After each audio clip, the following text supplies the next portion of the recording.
guys.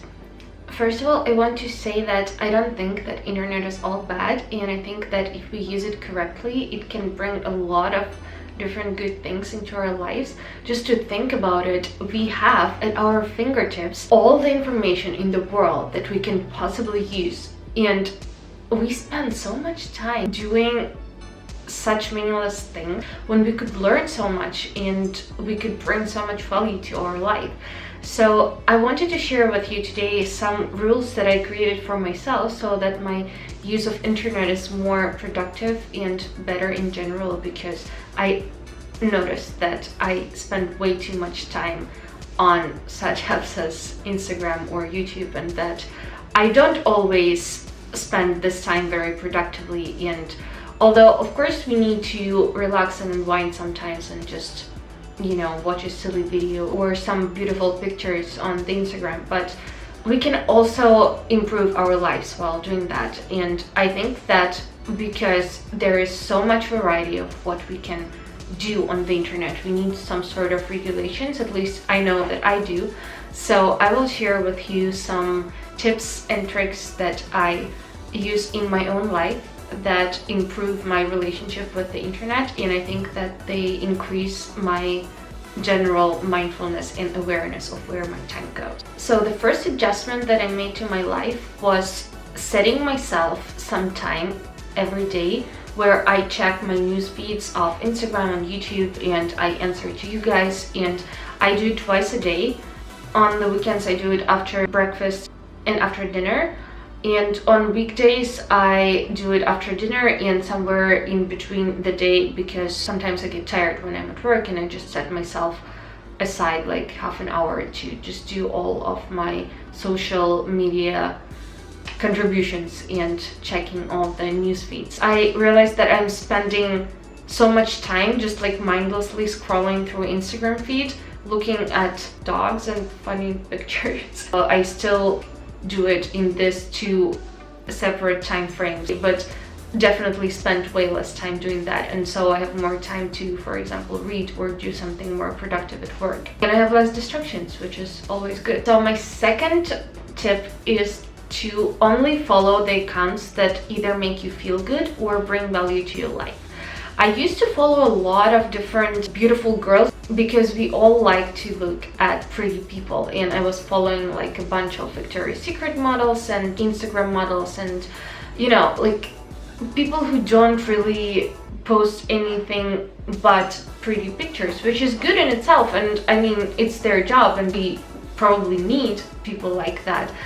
But I realized that it doesn't make me feel better, and although it might entertain you for today or tomorrow, but it really influences your self-esteem. And there are a lot of accounts where people who post good pictures also post good texts with them, and they give you some food for thought, and I prefer those accounts now. I encourage you to follow not only the accounts that are just pretty to look at, but that actually have some substance in them. And I understand that most of my tips are built around Instagram and YouTube, but these are the two biggest social media, I think, and also the ones that I waste most of my time on. Tip number 3 is to turn off all the notifications on your phone whatsoever. And I only did it a couple of days ago, and it really helps, because when you look on your screen, I usually used to have tons of notifications that say that I got a WhatsApp message, an email, a message on Telegram, lots of these things, and you get distracted so much with that. And now I turned off all of the notifications, so I only see that I got a message when I unblock my phone, and in some apps that are really big distractions, I only see that I got a message when I enter the app. Probably if your work is closely connected to your phone, maybe you will need to leave the notifications of your mail, for example, if you need to answer urgently. But I really recommend doing that, because it takes the pressure down. You don't know that you got messages, and it just makes you more relaxed in general. It's really, really life-changing. And on the same note, tip number 4 is turning the Wi-Fi off for the night. First of all, it saves your battery life, I'm pretty sure. And I know that it's not proven that mobile phones and Wi-Fi influences your rates of brain cancer or anything, but still it's good to think that you don't harm yourself that much. If you have your notifications on, it will just guarantee that you will not be disturbed, or that when you wake up the first thing that you see is not all of the notifications that you have gotten, or you know, it just really helps to disconnect. My tip number 5 is to minimize the amount of apps that you're using. And I know that some apps are really helpful and they can help you track everything from your health to your plans, and you can synchronize everything. And I'm such like an old lady because I still use paper notebooks to write down my schedules and to plan. I think that we use too many apps.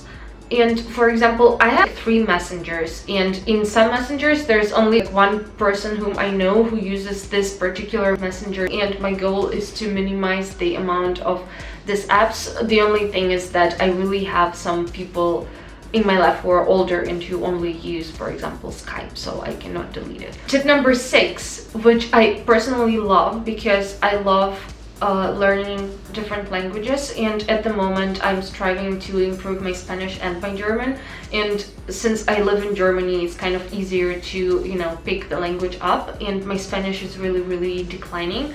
So I used to watch a lot of TV series in English, something like How I Met Your Mother or The Big Bang Theory, but I realized that they are just stealing my time and don't really bring any value into my life, so I started watching them in Spanish to improve my speaking skills. And I have only been doing it for a week and I already see results. Some phrases that are used a lot are already stuck in my head, and I am remembering the grammar and the vocabulary day by day, which is really cool. So my rule number 6 for myself is to watch TV, movies, whatever you're watching to entertain yourself in the language that is not your first language. Or for me, like now watching something in English doesn't contribute to my vocabulary or anything, since English is not my first language, and of course you can always improve it, but I know that other languages need more improvement than my English. My last tip is to just get out more. Get outside, don't take your phone with you, and just enjoy the sun, enjoy walking in nature. Call your parents, call your family, call your friends, your loved ones. Our generation doesn't really call each other, we just text each other, and of course it's more convenient and you can answer a text anytime you want, but calling is so much more personal and just so much cooler. So yeah, just get out, have some human interaction, be cool, and yeah. I hope that these tips were somewhat helpful to you. Maybe it will inspire you to also include some of these decisions into your life. My life has really become so much better after I started implementing some of those. Thanks so much for watching, you guys. Love you very much. Be nice humans, and goodbye.